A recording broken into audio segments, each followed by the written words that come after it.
And I actually had a very close friend who tried this. They got that relative health report back, and they're on their own.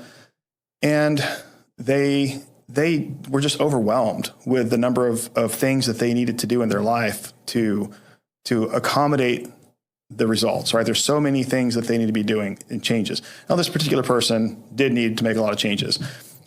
Most people may not have as many recommendations, but there's going to be plenty of recommendations. It's going to be a lot of them. So we talk about the coaching platform.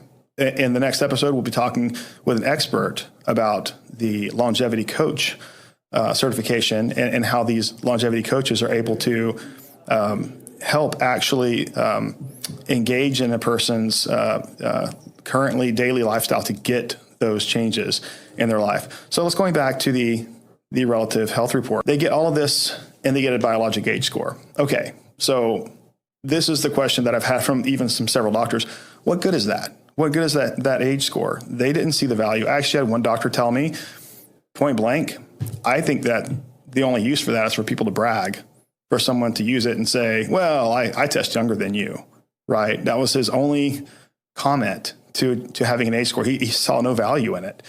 And I kind of laughed with him. I was like, I get it. And some of the voices in the longevity field right now, they do promote their success in achieving a biologic age reduction score. I like to call it a score because there's a lot of elements to testing for age. It's not just one thing.